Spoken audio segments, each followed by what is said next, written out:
Costa. Eu tenho o prazer de estar aqui com vocês.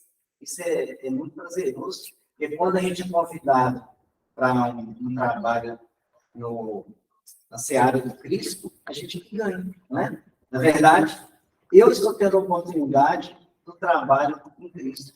E isso que é muito importante para a gente, né? Bom, eu vou falar hoje sobre o verdadeiro tesouro.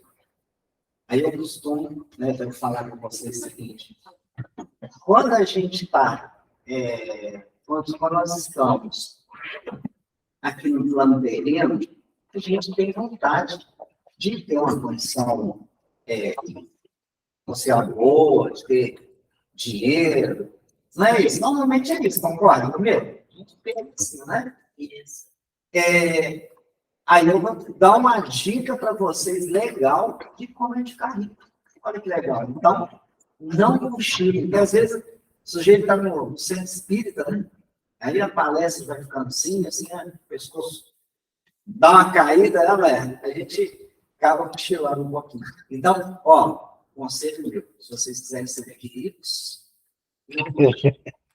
vou dar um X da questão. Conta-se que um rapaz perdeu o tio. Esse tio era muito rico. Era um homem de muitas posses. Tinha uma propriedade rural, mas enorme. E ele tinha fama. E era realmente uma pessoa de posse. Muito rica.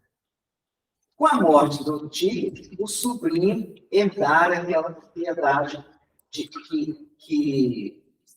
pertencia ao seu tio. Rezava a lenda que naquelas terras o tio havia enterrado um enorme tesouro. Que, se descoberto, o sobrinho ia ficar rico, rapidamente, não precisaria mais trabalhar, seria um homem que teria condições, do ponto de vista material, adquirir o que ele bem entendesse.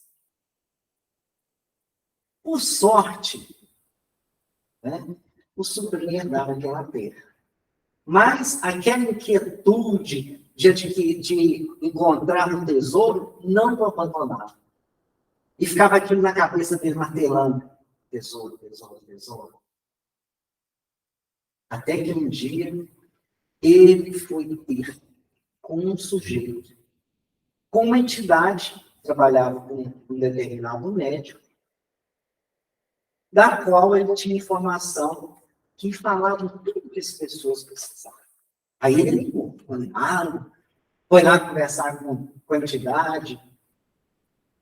Chegando lá, ele disse o seguinte: olha, o meu tio, dono dessas terras, ele deixou como herança para mim. Porém, eu preciso achar onde que ele enterrou o tesouro. E sei, da sua fama, que você me diria onde está esse tesouro. Aí o que aconteceu? Depois desse encontro, desse momento, né, o sujeito, jovem rapaz, ficou empolgadíssimo, aguardando a resposta. E essa entidade deu a resposta. Falou para ele o seguinte: olha, Deus me perdoe. E eu vou te dar uma dica. Onde esse tesouro está? Imagine, gente, como que ficou o coração desse jovem rapaz. Na expectativa de encontrar esse tesouro e se tornar um homem. A entidade disse, continua dizendo: olha, você deve cavar próximo à casa. E ele foi para o terreno e cavou em redor da casa toda. Nada. Ele terminou a entidade. Olha, você falou que o tesouro estaria lá e não está. A entidade falou: então agora você cabe próximo ao lar. E assim ele fez. E contratou mão de obra, contratou várias pessoas para cavar, e ele próprio punha a mão na massa. Olha, o sítio, o terreno, né, a fazenda, estava igual um queijo suíço, cheio de buraco. E nada do tesouro. Ele já veio desanimado, mas como não queria dar o braço a torcer, foi de novo ter com a entidade. Chegando lá, ele disse o seguinte: olha, você disse para cavar próximo à casa. Nada de encontrar um tesouro. Você disse para cavar próximo ao lago. Nada de encontrar um tesouro. Como não achei nenhum dos dois lugares, vou sair cavando grande extensão de terra. E nada do tesouro. A entidade sábia, deixou ele falar bastante, buscou profundamente refletir sobre a personalidade daquele irmão e falou assim: os tesouros estão lá, e você é que não os observa. Observe os pés de laranjeira que lá se encontram. Plante mais. As laranjas douradas são os tesouros que você procura. Então, assim, nós temos que pensar intimamente qual o tipo de tesouro que buscamos nessa casa. Qual o tipo de tesouro? O que nós estamos ensinando aos nossos filhos? As pessoas que convivem conosco sobre os verdadeiros tesouros. Os verdadeiros tesouros os quais nós estamos atrás. Jesus, como maior mestre que a terra já recebera, Jesus, que é o nosso modelo e guia, nos deixou várias dicas para nos auxiliar na escolha correta desses tesouros. O Espiritismo veio também consolidar os ensinos do Mestre Jesus. Por quê? Porque o Espiritismo vem esclarecer, traduzir de uma forma mais fácil o que Jesus já havia ensinado. Assim ficou bem mais fácil. E tem um problema. Nós não vamos ter justificativa ao desencarnado chegar lá e falar assim: olha, eu não sabia. Pois, nós estamos aprendendo. Aí nós vamos encontrar na questão 883 do Livro dos Espíritos, onde Kardec faz a seguinte indagação ao Espírito da Verdade: é natural o desejo de possuir? E o Espírito da Verdade responde da seguinte forma: sim, mas quando o homem deseja possuir por si, para si mesmo e para a sua satisfação pessoal, o que há é egoísmo. Para que nós estamos querendo ficar ricos? É para ajudar o nosso próximo? Agora, nós temos que ter coragem de fazer uma análise íntima e sabermos, né, para que ou o que movimenta nosso desejo de possuir. Se for um desejo legítimo, de coração, nós vamos regaçar as mangas e vamos trabalhar, e com o nosso suor, nós vamos adquirir o que nós precisamos. Se for um desejo menos digno, nós vamos buscar outros meios de conseguir esse tesouro. Aí volta bem. É esse tesouro que nós devemos valorizar? Na questão 884 do Livro dos Espíritos, Kardec continua as indagações ao Espírito da Verdade, dizendo o seguinte: qual o caráter legítimo da propriedade? Ou seja, o que eu posso dizer que é meu? O que eu posso dizer que é meu? Aí, Kardec diz o seguinte, que a propriedade legítima é somente aquela que foi adquirida sem o prejuízo do outro. Né? Aí a gente começa a perguntar, mas peraí, a gente pode começar a perguntar, pessoal, eu não posso desejar riqueza para fazer o bem? Para ajudar aqui o Centro Jerônimo Mendonça, ajudar o ID lá em Santa Luzia? Isso está errado? É uma dúvida. Né? Mas Kardec, um pedagogo de excelência, um professor de excelência, pautado nos ensinos do Cristo, não deixa dúvida. E a gente vai encontrar na questão 902 do Livro dos Espíritos a chave dessa resposta. Quando ele diz: será reprovável que desejemos a riqueza quando nos anima o desejo de fazer o bem? Eu sou reprovável.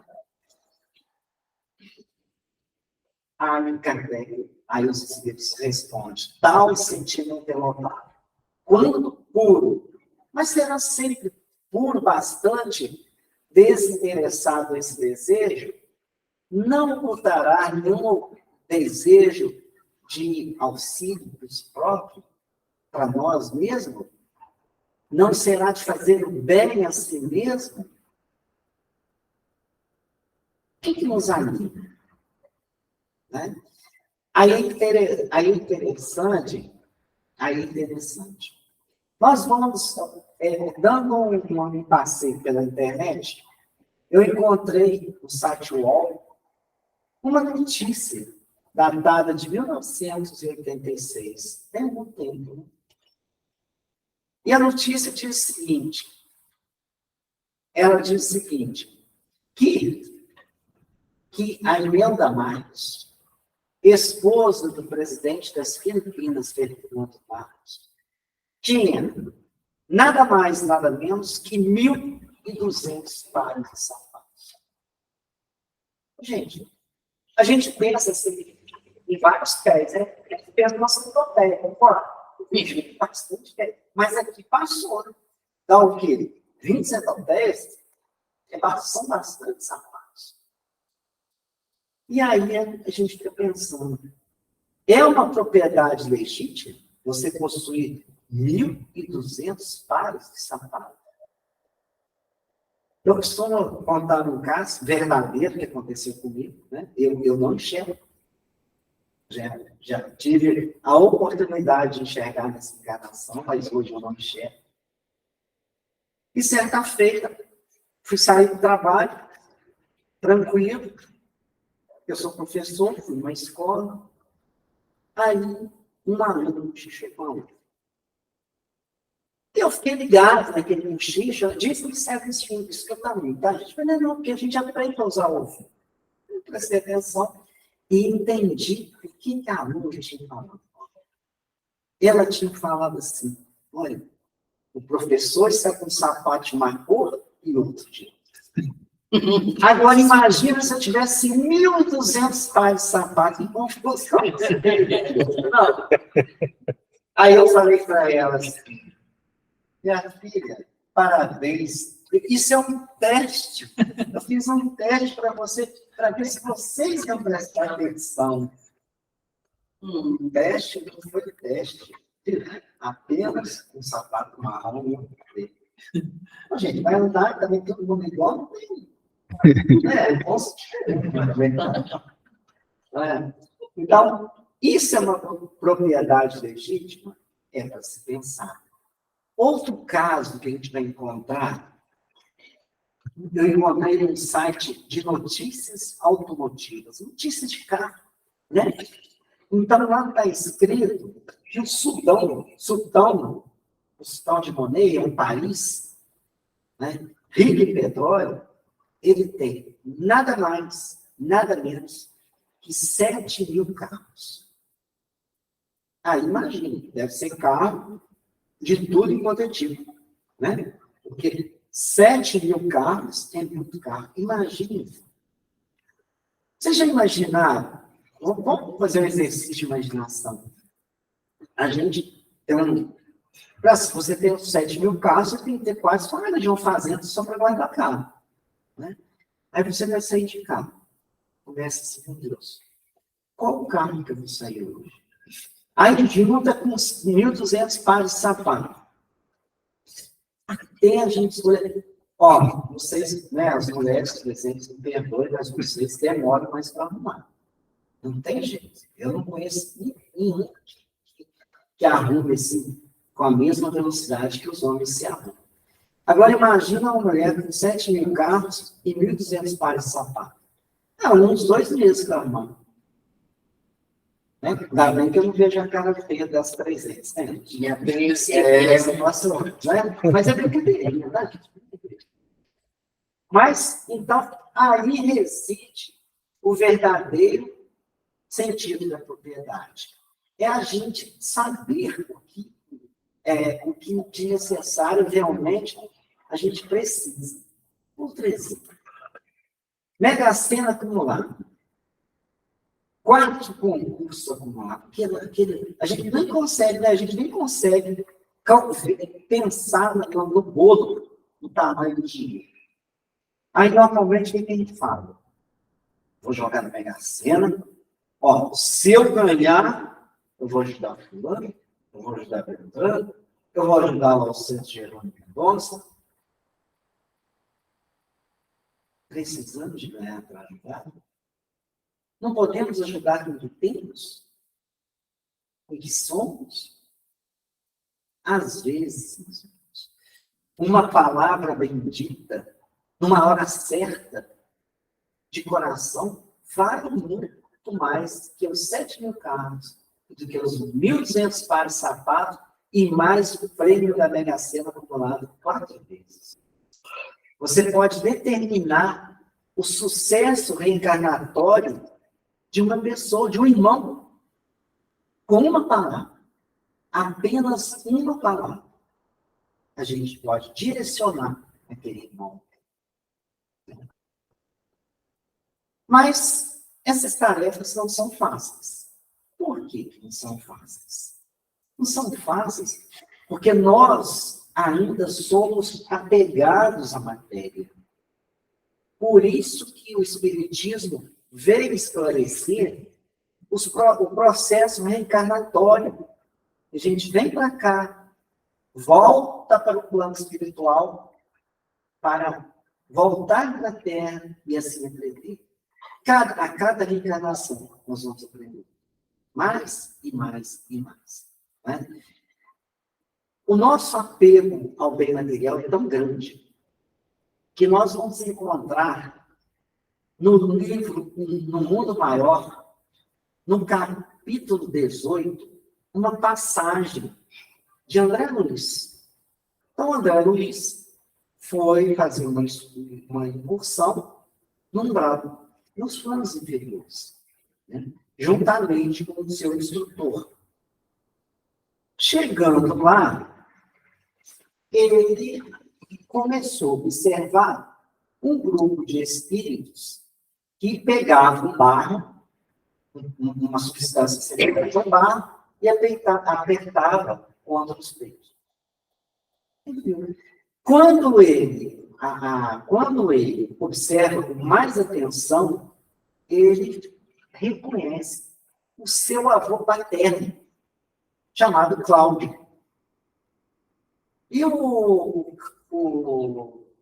Cláudio, ele tinha sido, quando na Terra, um homem de muitas posses.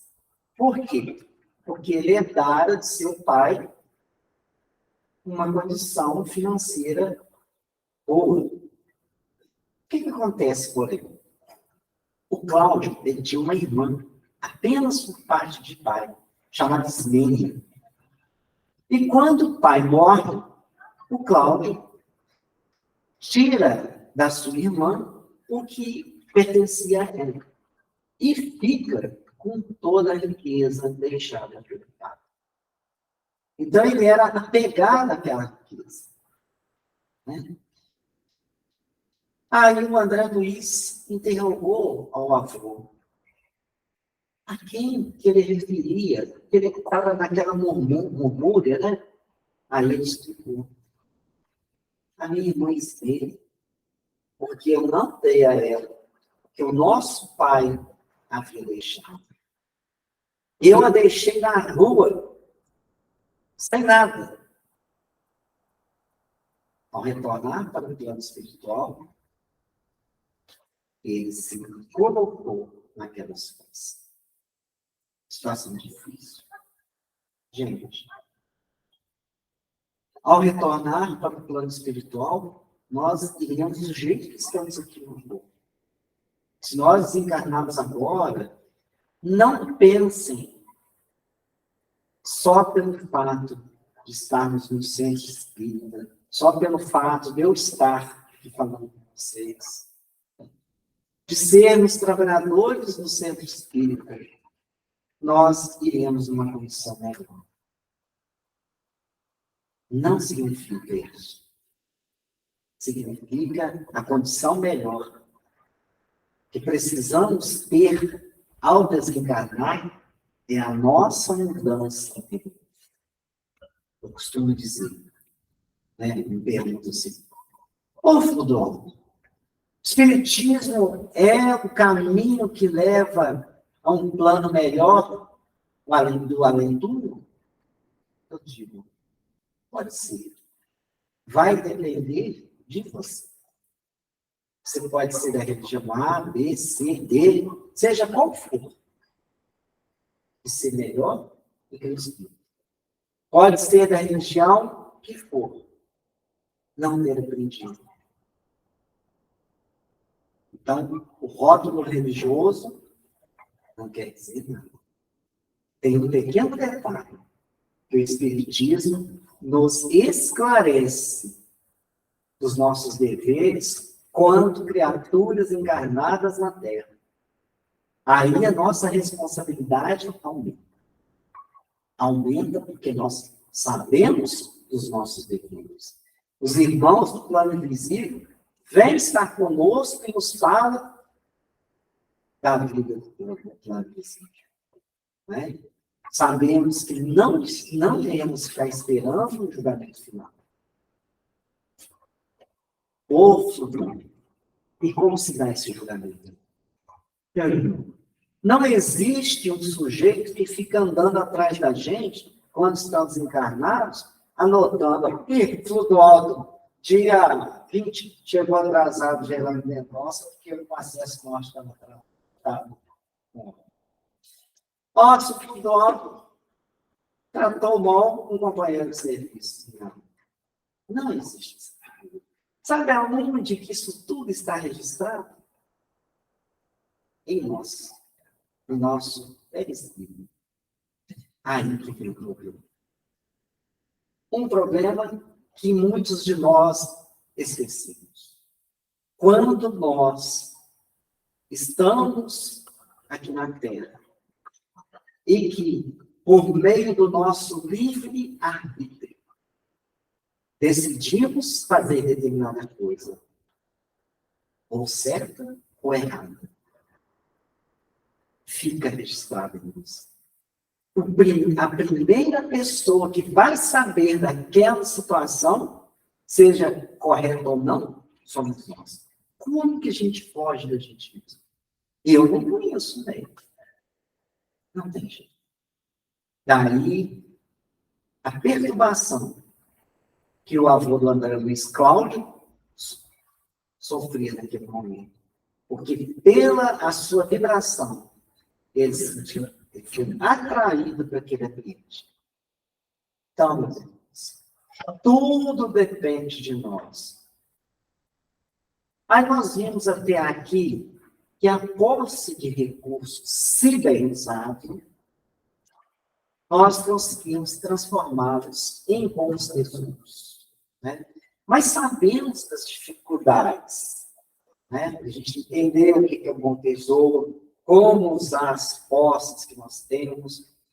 Aí a gente começa a perguntar, ou pedir a Deus, ô meu Pai, me ajuda, me auxilie. Como que eu posso conseguir vencer essa encarnação? Porque nós vivemos no plano material, então nós precisamos do plano material. É errado você trabalhar, juntar algum recurso financeiro? Gente, evidentemente que não. Né? É o que eu tenho dito aqui, que o problema é como e para que você quer. Né? Então, se fosse errado a gente juntar algum recurso financeiro, ou ter algum bem, alguma coisa material, Deus estaria sendo injusto. Porque nós estamos no plano material. E Deus é toda justiça. Sabemos disso. Né? Mas, aí a gente tem que perguntar o seguinte: qual é a verdadeira riqueza?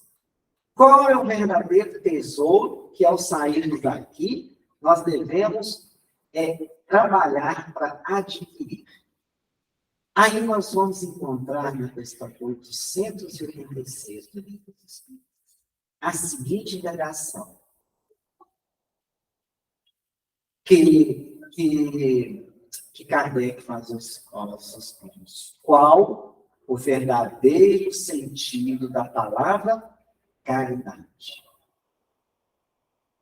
Aí a gente vai pensar. É dar um prato de comida? É dar uma moeda a quem pede? Dar um cobertor no tempo frio? Ou um chocolate quente? Tudo que eu falei material, observar isso. Todas essas coisas são úteis? Aliviam o sofrimento do irmão desfavorecido? Sim. É nosso dever? Sim. Mas a caridade que referia a Jesus, os Espíritos respondem da seguinte forma: benevolência para com todos, indulgência para as imperfeições dos outros e perdão das ofensas. É o famoso BIP.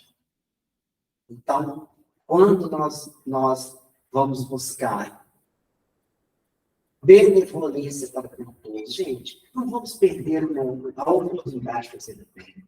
É tão bom fazer o bem. E quando nós fazemos o bem, na verdade, quem está ganhando somos nós. Experimentem. No dia que você tiver a oportunidade de fazer o bem, mas aquele bem despretensioso, sem anunciar, eu aqui, eu fiz o bem. Não, faça quietinho. Como Jesus ensinou que a mão esquerda não saiba o que a direita está fazendo. Não foi isso que Jesus falou? Gente, nós já vivemos 2023 anos. Né? Já é hora de aprendermos. Então, benevolência. Vamos ser benevolentes. No aspecto também material, é importante. Mas, continuando aqui, indulgência para as imperfeições dos outros. Jesus não falou? Lembram que Pedro perguntou a Jesus quantas vezes, mestre, eu devo perdoar? Aí Jesus falou 7 vezes 7. E a gente percebe 7 vezes 7, vezes 7, vezes 7. E nunca precisou se perdoar. Se nós fizermos uma análise, nós já precisamos do perdão dos outros, da compreensão da indulgência, muitas vezes nessa encarnação. E nas outras que não sabemos. Então, temos que ser indulgentes, temos que ser perdoar as falhas do irmão. E perdoar sempre as ofensas. Conta-se que Gandhi, esse espírito de luz que libertou a Índia do domínio dos ingleses, certa feita perguntaram a ele: Gandhi, quantas vezes você perdoou? E ele respondeu: nenhuma. A pessoa que o indagaram ficou espantada. Porque Gandhi, tido como um espírito de luz, nunca viu perdão. E a pessoa arrogante, você nunca perdoou? E ele respondeu, não, porque eu nunca sofri ofensa. Eu nunca aceitei uma ofensa. O grau da ofensa depende da gente aceitar ou não. Depende também do nosso estado evolutivo. Porque se eu me coloco numa posição espiritual mais elevada do que aquele que quer me atingir, eu não me sentirei ofendido. A ofensa está na nossa imperfeição. A proporção que nos sentimos ofendidos é a proporção que precisamos evoluir. Ah, filho, mas fulano me trata tão mal. É um desequilibrado. Merece o nosso perdão. Mas peraí. Aí eu estou lembrando, meus irmãos, que Jesus falou, mostre a sua outra face. Veja a sua outra face, mediante o conflito. O que é outra face? Se você tiver um conflito com alguém e você afasta o rosto, você virar o seu rosto, provavelmente você vai levantar. Bem para lá. Mas a face que Jesus estava dizendo não é o rosto. É o nosso lado da compreensão da imperfeição do irmão. É o lado que falta para nós desenvolver. É o lado da caridade mais pura, do amor puro que Cristo nos ensinou. Aí sim, aí nós estaremos mostrando a nossa outra face, que é fundamental. Bom, vamos caminhando um pouco mais. Gente, o amor e a caridade. Essas duas palavras caminham de mãos dadas, braços dados. Não, abraçadas, juntas. Né? Mais próximo do que possamos imaginar. É assim que Jesus nos ensinou. Amar e praticar a caridade. É uma máxima do Espiritismo. Fora da caridade, não há salvação. Por quê? Adianta eu estar aqui falando para vocês, nessa noite, dia 20 de abril de 2023, se eu não exercitar o que eu falo? Percebam o que eu disse no início sobre o Espiritismo. O Espiritismo, ele vem como consolador prometido pelo Cristo e vem nos mostrar o nosso papel aqui na Terra e nos dar a responsabilidade de mudar primeiro quem? A vocês, eu mudar vocês, mudar a mim. Eu tenho um compromisso comigo, porque quando eu mudo, todas as pessoas que convivem comigo mudam. Né? Então, nós não podemos perder tempo de fazer todo o bem a outra que nos é possível. Né? Começando pelo perdão. Esses são os recursos que Jesus nos deixou para facilitar a nossa evolução espiritual. Né? Então, não podemos esquecer jamais os ensinos do Mestre Jesus. Aí a gente vai encontrar aquela seguinte indagação. A gente tem que ser humilde e compreender que ainda somos imperfeitos. Se somos imperfeitos, onde buscar um amparo necessário, a força para a gente mudar, a força para nós acumularmos boas ações, né? Aí, nós espíritas, a gente toma saída. Vocês sabem disso. Às vezes o sujeito está nervoso, ele é espírita, está tomando mal. Não, isso aí é um obsessor. Eu estava com um obsessor.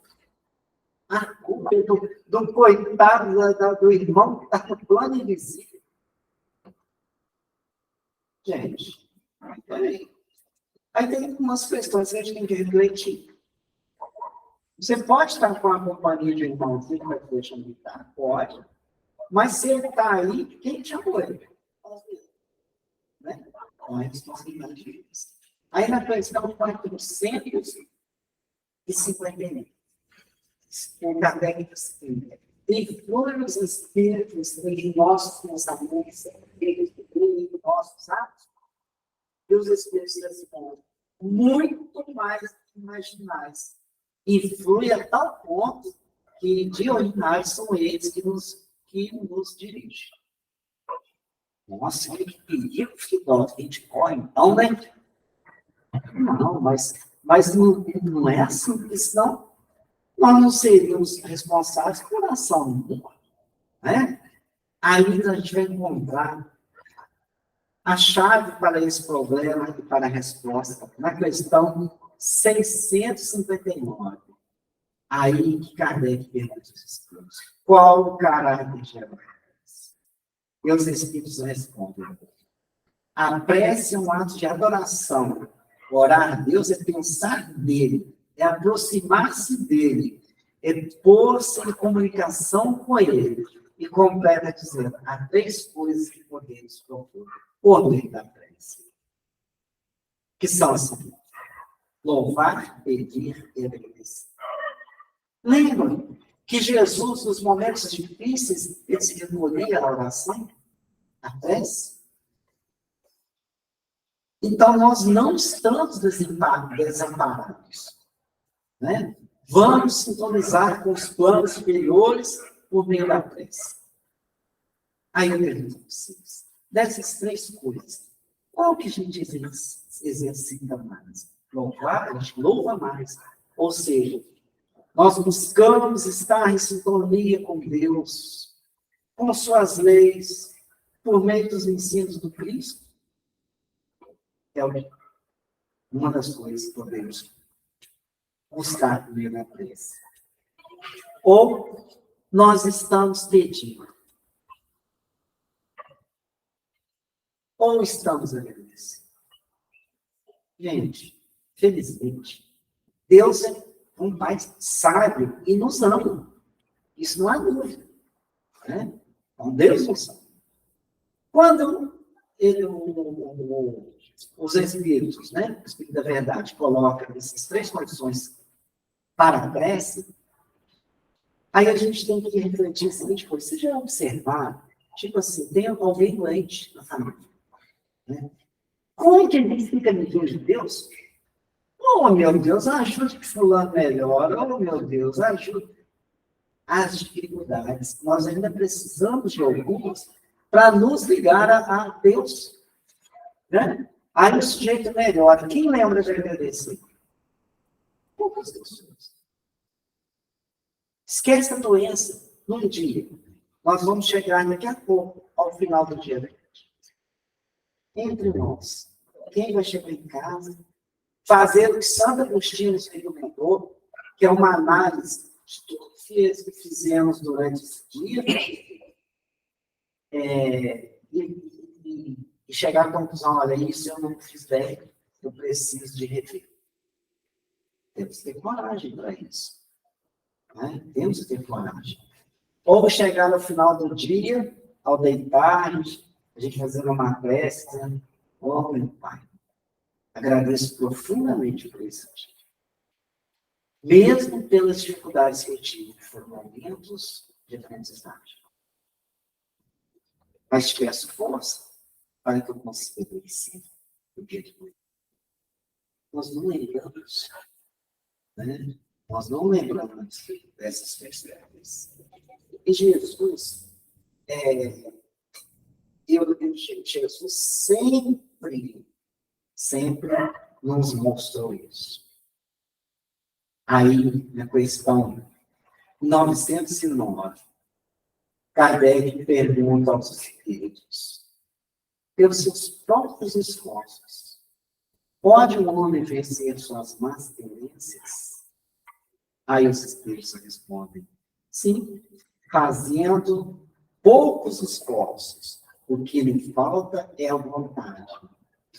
Há poucos fazem esforços para melhorar. Então, nós temos condição. Porque se nós não tivéssemos, gente, Se nós não tivéssemos essas condições, ninguém evoluiria, né? Aí o Deus seria injusto conosco. Mas não é assim. Aí, a gente caminhando para o final, que Kardec diz o seguinte: como se pode conhecer a evolução do mundo? Os Espíritos respondem: quando todas as suas ações foram voltadas ao bem. Todas. Gente, pensamento é do bem, né? Dominar o pensamento, às vezes, pensa, e a mente é igual um macaco, pula para lá, pula para cá. Às vezes, a gente tem que, né, pensa alguma coisa negativa de alguém, de alguma situação. Então, quando nós estivermos evoluídos mesmo, nem isso a gente vai, né, vai acontecer conosco, né? E quando nós chegarmos a esse ponto, nós vamos ter um bom pessoa. A gente vai encontrar em Lucas, capítulo 6, no versículo 45, que diz o seguinte: o homem bom, do bom tesouro do seu coração, tira o bem. E o homem mau, do seu mau tesouro, tira o mal. Pois que há abundância no seu coração, disso fala a boca. Esse é o bom tesouro. Aí vem que eu falei das religiões. Por que me chamais, Senhor, Senhor, e não fazeis o que eu digo?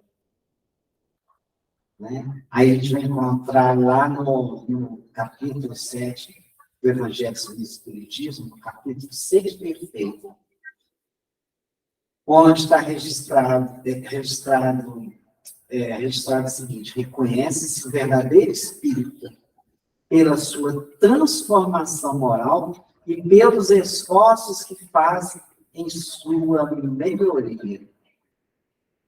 Esse é o verdadeiro espírito. Eu até digo que esse é o verdadeiro cristão. Esse cristão não cristão, sem certeza. O Espiritismo é um caminho em a nossa estatística. Aí, na questão 919, Kardec pergunta aos espíritos: qual o meio mais prático que tem um homem de se melhorar nesta e noutra vida e resistir à atração do mal? Aí, eles são objetivos, dizendo o seguinte: só por meio de conhecer a ti mesmo. Percebam, então, que não há mágica. O primeiro passo é reconhecer os nossos problemas. É fazer uma análise das nossas imperfeições. Nos conhecer. A partir do momento que nós nos conhecemos, a gente consegue caminhar, né? Por isso, meus irmãos, que eu digo, vou reforçar mais um pouquinho: não adianta se taxar como espírita, né? Nós temos que trabalhar para a nossa melhora. Nós temos que trabalhar.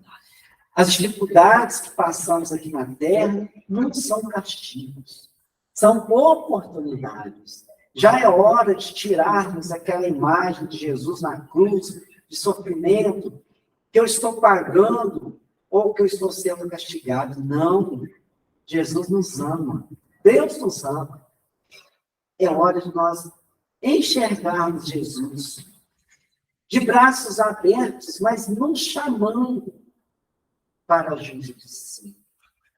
Quando ele diz: vinde a mim, todos vós que estáis cansados e aflitos, tomai sobre vós o meu jugo, pois eu sou manso e suave.